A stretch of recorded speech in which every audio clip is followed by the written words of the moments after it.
What's going on, everybody? Thanks for tuning into the video.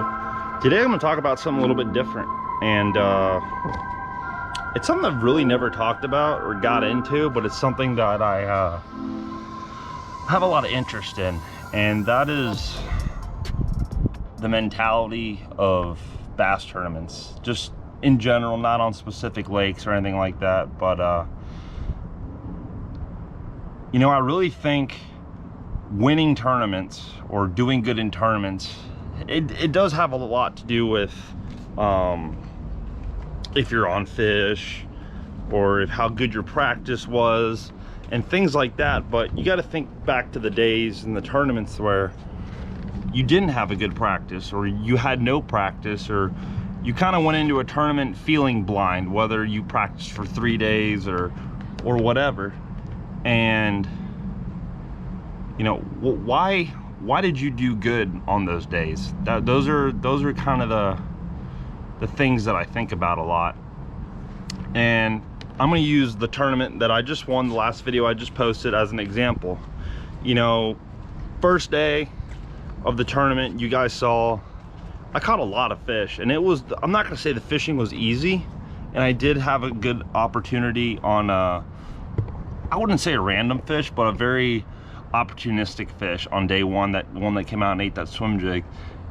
But for me, that one fish made up for all the ones that I lost that day. I actually lost probably 3 really good fish that day. One that I was not able to get on camera, I just didn't turn it on. But I lost one really big one, like I'm gonna say minimal 5-pounder, because this thing, when it ate, it rolled the mat. When I fought it, it pulled like 5 feet of line. I had my rod all the way down. It was a really big one, and it got me in vines, and when I went to grab it, I just had nothing but my hook stuck in a big ball of vines. So I felt like that one fish that I did catch, I called kind of a cag, you know, just, you know, kind of a gimme kind of fish, which it really wasn't. You know, I always like to keep things honest and put myself in positions to get lucky every now and then, and that's something I don't know if a lot of people do. Because I know there's people who, they'll go out there and they'll fish their deal, and if that's their deal and they know it's the deal, they'll stick to it all day long and they won't ever divert from it. Or there's people that are on nothing and they'll fish random stuff, and every now and then they'll catch a good bag just because they put their bait in a lot of different places, and you know, sometimes they do get lucky. But besides that point, I felt like that one fish made up for all the ones that I lost that first day. But the first day in general was a good day of fishing. You know, like I got off the water feeling like, man, you know, today, you know, I got a lot of bites. Didn't put all of them in the boat, but at the end of the day, it had me in second place. So it really was a good day at the end of the day on paper. Flash forward to the second day, I knew of how tough the fishing was, that if I just backed up my day one performance and caught another 17 pounds, I thought I was going to catch more on the second day, honestly, just because I kind of dialed in what my hook set needed to be. The first day, I think my problem was my hook set, though the one big one that I lost, I felt was a really clean bite, and it just came off because it came off. But I felt like I needed to work on my hook set. If you could tell, if you go watch my day one video, my hook set's kind of all over the place. You know, I'm setting the hook different angles, different ways, and just doing things a little bit different. And on day two, almost, I really didn't lose hardly any fish that day. I did lose 1 or 2 real small ones that they got stuck in the mat, or they just hooked them for a second and they come off. But I saw both of them, and they're both 1-pounders, so they wouldn't help me. Everything else I put in the boat. I got 3 bites over 4 pounds the second day, and I put every single one in the boat, and that is the reason that I won that tournament, hands down, bar none. But that second day, and you could hear it in the video when I caught both my 4-pounders, the first and the last one. I didn't say it on the second one, that I was spinning out, that I was rattled. You know, I said it to my co-angler, and I caught it on video. I threw it in there. I'm not ashamed to say, you know, when the boy's struggling, but and that's my biggest thing in fishing. That during a tournament, you know, before I used to get, you know, like back in the early days, like the first 2 years of me fishing, whether I'd be jumping into a BFL or sometimes even a really big club event or a club classic or something like that, or fishing like my first year of the Toyotas, that's a really, when it's your first time doing it, I mean, I'm not speaking for everybody. There's people that are just born cool heads and they can just go through they could walk through a exploding building on fire and just walk out of it and never turn their head. I'm not that guy. At least I'm not gonna say I'm that guy now, but that's when I started. I definitely was not that guy. Trying to gather my thought here. When on the second day of that tournament, you know, I really thought I was gonna start getting bit right off the bat. I kind of eliminated some stretches and some things that I didn't think were gonna be productive again on day 2. And on day 2, you can see right when I sat the boat down, my second flip of the morning, I caught one. Wasn't big, but I like to pay attention to wherever I get a bite, especially punching mats. And punching mats is one deal where you can really dissect where the fish exactly are, even with small bites, like, you know, 1 pound, 2 pound bites. You can use those to pattern your 7 to 8 pound bites. Not always, but sometimes. So that day I sit down, second flip, I catch one. I go down the stretch, no more bites. And where I was fishing was where a hard line kind of opened up and made what I called the pond. It was like a 4-acre pond maybe back there. It was just a big mat line all around it. And I flipped and I flipped. And when I found it in practice, I had 3 bites in there, just through the entire pond. And I almost didn't fish it the first day. The first day, I started on that first wall, got bit, and just got bit every so often inside that pond, to where I'm like, okay, I'll come back and do this tomorrow. Well, the second day, what happened? The first day was blowing 20 miles an hour out of the northeast. Remember, in practice, I found everything that was out of the wind protected. And on the first day, the conditions stayed the same, so the fish stayed the same, and that's why I feel like I was able to put 17 pounds together and catch a lot of fish doing it. Whereas the second day, the wind laid down almost 50%. It started at like 10 in the morning, or 10 miles per hour in the morning, and by the end of the day, it had completely almost slacked off. Not completely, but enough to where you could run around the entire lake comfortably. So what I think that did to the fish is that strong wind was pushing on a lot of these mats, and a lot of these mats have a lot of water under them, like more than it usually does, because the lake's high. Lake's about 15.5 during that tournament. It might be closer to 16 right now, I'm not quite exactly sure.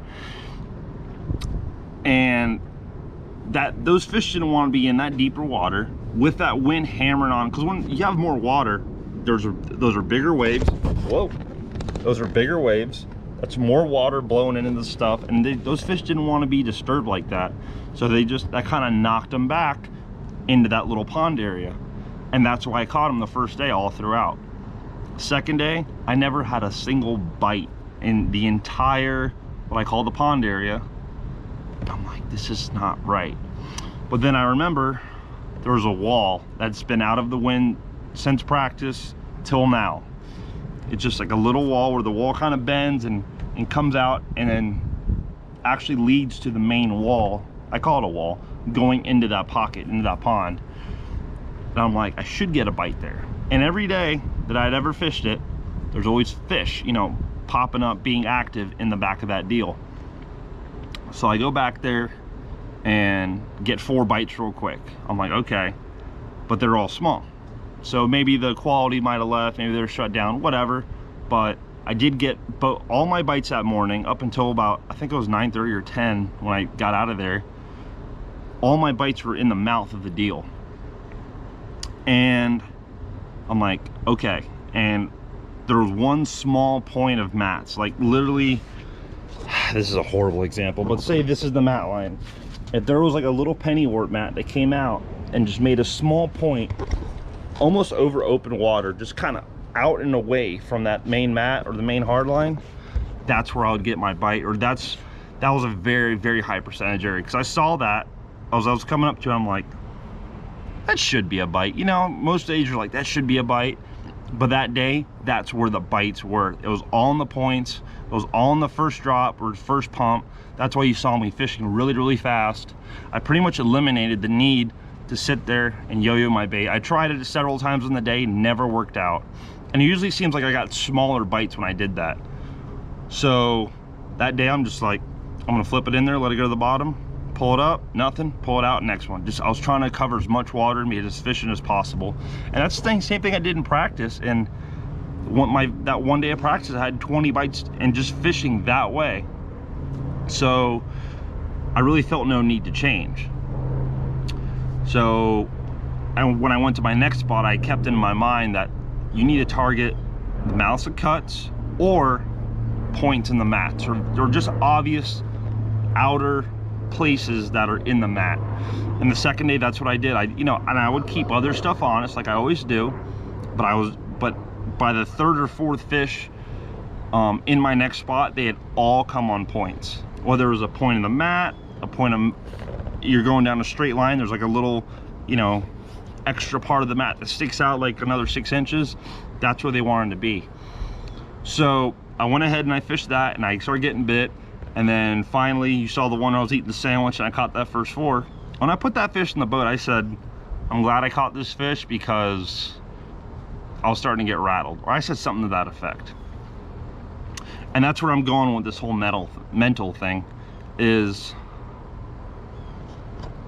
I really want to be that guy that at 1 o'clock, I have 0 fish.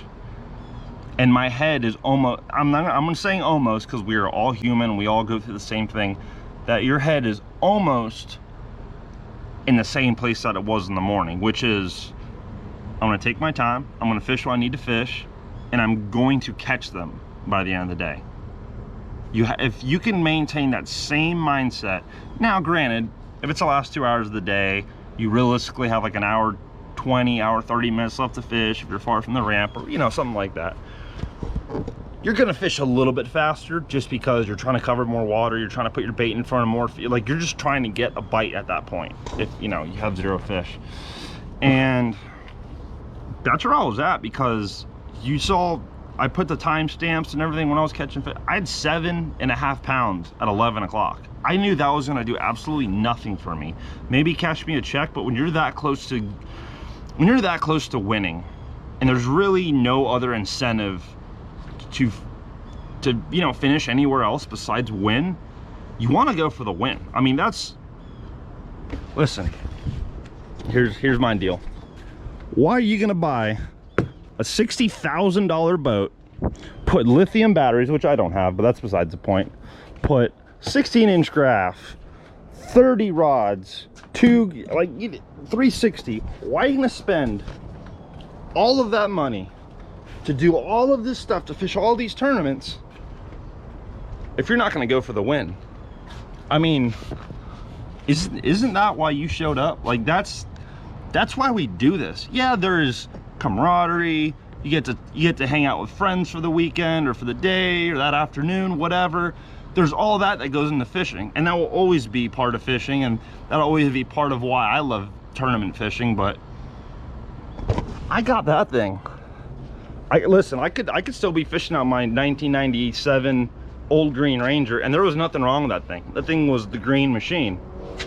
But I was always running into electrical issues, motor issues, all kinds of, everything that goes along with an older boat. And I stepped it up to an 08 Bass Cat, and it just so happened I was able to pay my truck off and eliminate that payment, and the way it worked out, I was able to get this boat. So, and I did it not because, oh, I just want to have a fancy flashy new boat and show off to the boys, like it's not it. That boat right there is a tool, and I have this tool because I want to win tournaments. I want to do good, or at least win Angler of the Year. Because to me, we could all stay at home, fun fish on the weekends, or go wake up at 10 in the morning, go fish wherever you want till it gets too hot or it gets too cold or whatever, or the fishing sucks, and call it a day. Listen, you can do that whenever you want. That's people say, I'm out here fishing this tournament for fun. Don't even fish a tournament. That's just stay home. You know what I mean? So my deal is I want to win. So when I tasted that win, it was right there, I didn't want to divert from my plan. I didn't want to divert from my pattern. I knew what I was doing was the right thing to do, and I was getting enough bites on the second day to keep doing it. I just needed to keep my head down and keep at it.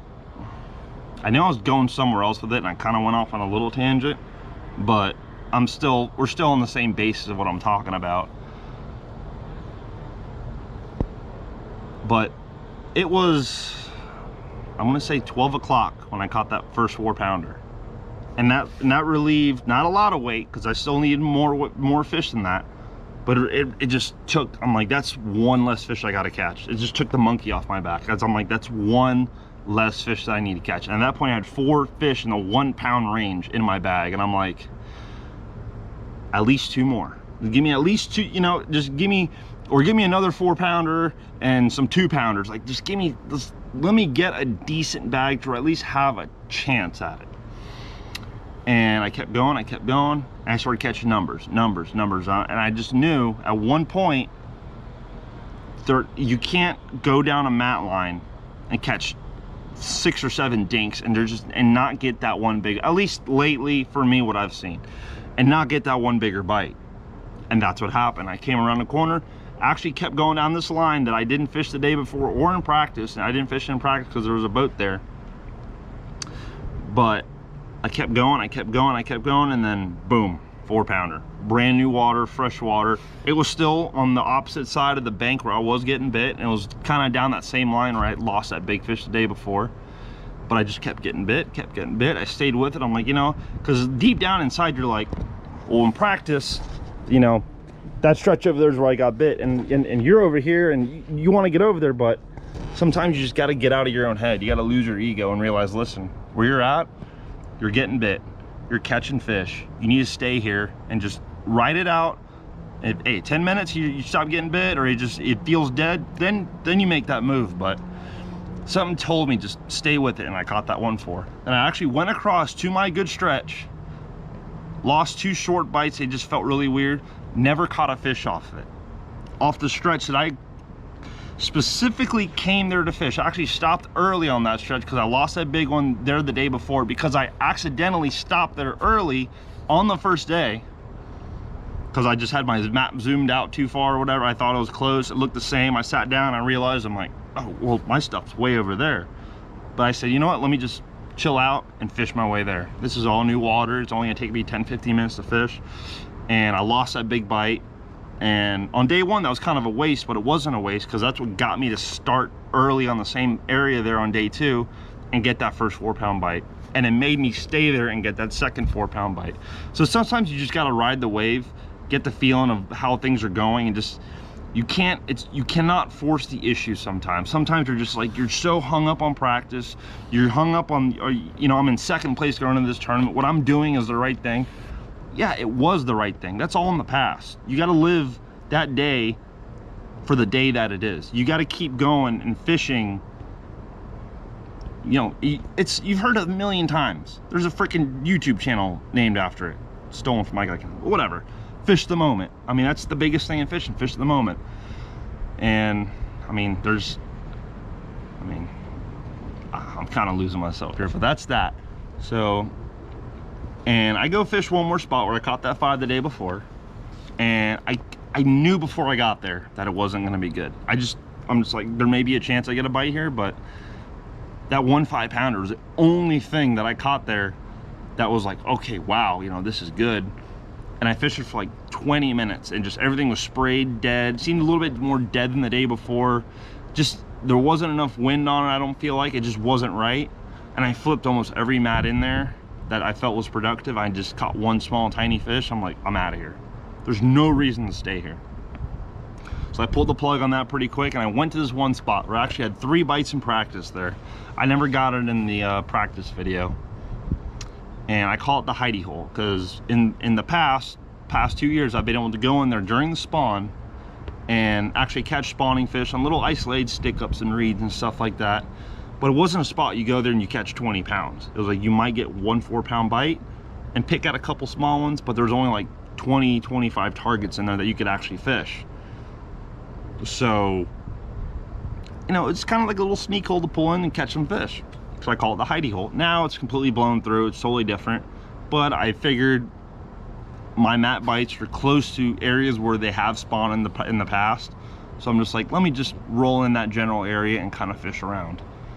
And in practice, I literally had 3 bites in a 100-foot stretch. It was like boom, first flip, boom, second flip, 5 flips later, boom, and that was it. And that entire stretch. So naturally, I kind of felt a little nervous about going there, just because I knew that could have been one small group of fish and they're gone, or you know, anything. And I never even got to them on day 1. So day 2, I roll in there. I'm like, this is my last super roll. This is all I got left that I feel any kind of confidence of catching a fish on. And I roll in there and I catch that last 4-pounder, and I catch that last 2.5-pounder, which at the end of the day I didn't need, but I'm glad I caught it. It definitely made me feel a lot better, as you could tell in the video. But that time between, I'm gonna say 45 minutes after I caught that second 4-pounder, up until I got to that point, there was, I hate to say desperation, but there's a little bit of desperation brewing in me, a little bit of anxiousness, a little bit of, you still don't have enough, you're not going to win this tournament. All those thoughts were just running. The camera kind of stopped there, I don't know why. Thought I ran out of battery, but that ain't the case. So I just felt like that impending doom coming upon me, to like, you're not going to win this tournament, you know, you gave it a good run, but it ain't going to happen, like, you know, all the stuff that comes along. And that's kind of where I'm getting at in this video, is I'm trying to get to the point in tournament fishing mentally to where I can be at that point in the day and still have that confidence. And that's like, to a lot of you tournament fishermen, that seems like that seems like Superman status, you know, like no one can think that good at that point of day in that certain circumstance. But I like to think that there's people out there who have that strong mental attitude, and if not, that's where I'm trying to be in this whole fishing deal, because thinking with that mindset is what wins tournaments, because it doesn't make you make irrational decisions. It just makes you calm down and say, okay, the next possible smart move that I can do is roll in this pocket and, you know, see what's going on. Oh, looks good for a spook, throw a spook.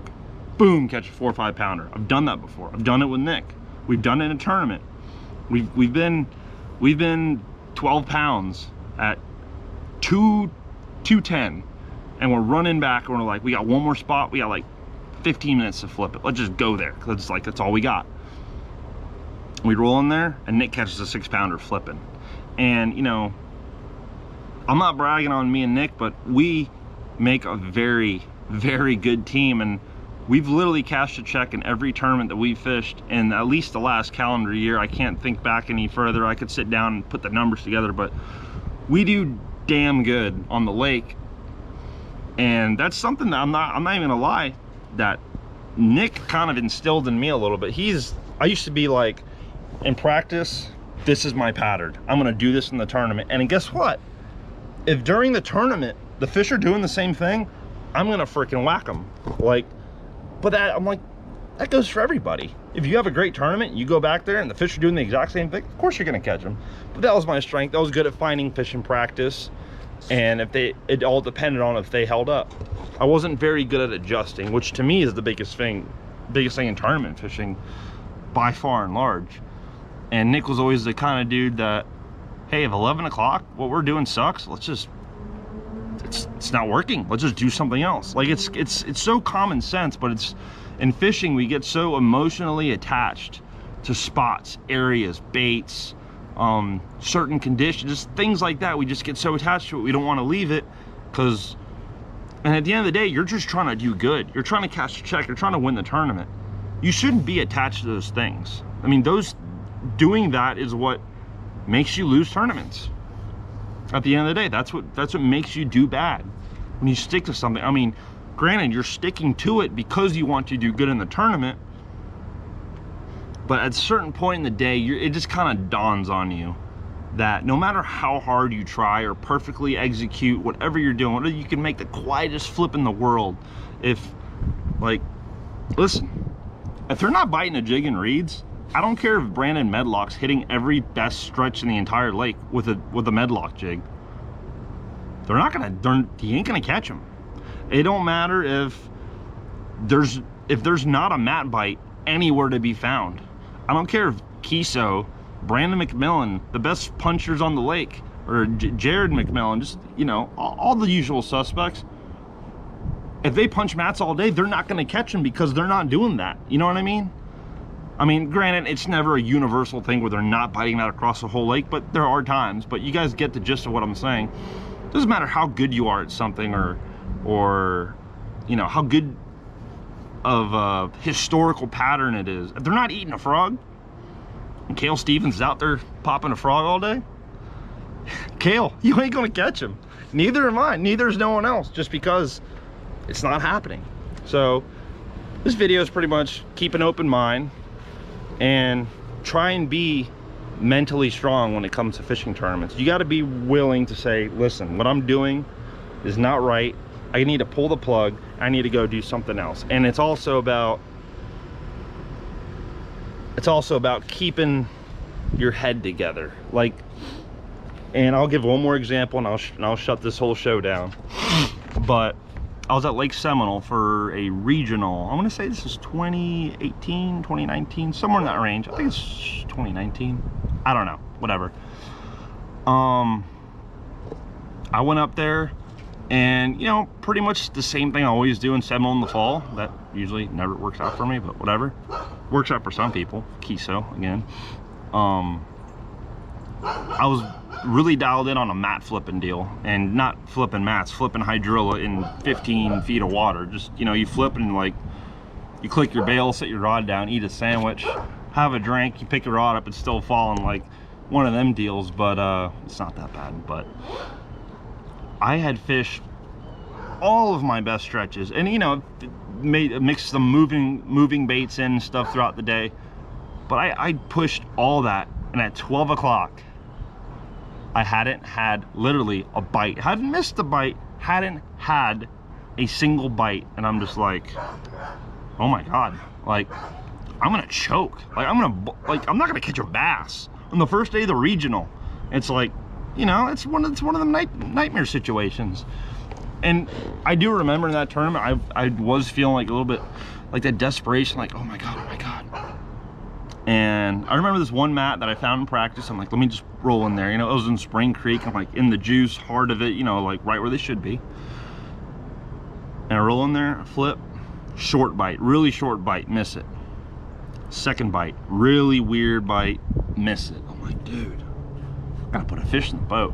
So then I come up to the next mat and boom, I get another bite. And it's like real light. It's like, tuk, tuk, tuk, tuk, tuk. I'm like, all right, just take it down. Like I was gonna hold it as long as that fish wanted to stay chewing on it. And finally I just lifted up, caught it. It was literally 15 ounces. I'm like, okay, whatever. Like I caught one, you know what I mean? And I had another mat that was like 50 yards away. So I trolled over this, past the stump fields, whatever. I go to the next mat. I'm flipping. And granted, I'm flipping 25-pound fluorocarbon, 1.5 ounce tungsten.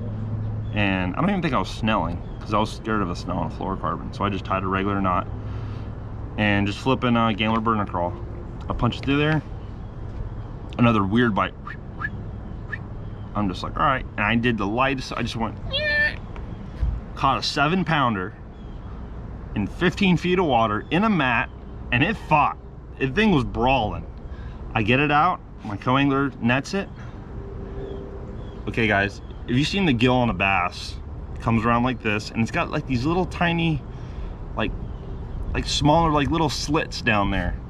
The hook, well, I swear to God, was in between one of those slits, halfway to the barb, and I literally went like this, and I went, and the hook fell right out. 7.5 pounder. I think close to big bass the first day. It wasn't big bass, but it was dang close.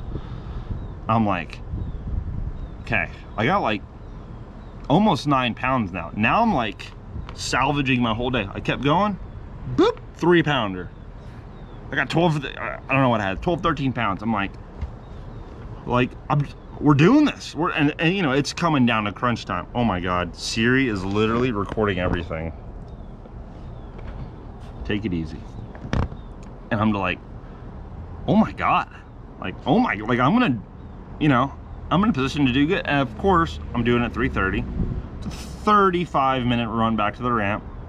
And I got 10 minutes left to fish at that point. So I think I had 3, maybe 4 fish that day. I don't quite remember everything. I think I might have caught one more small one. Don't remember the quite details. But I had a first day that kept me in it. It kept me, like, I think leading was like 18 pounds. Like, I was still in the hunt. If I caught a nice bag on day 2, I could sneak into top 10 and, you know, have some kind of a shot at day 3.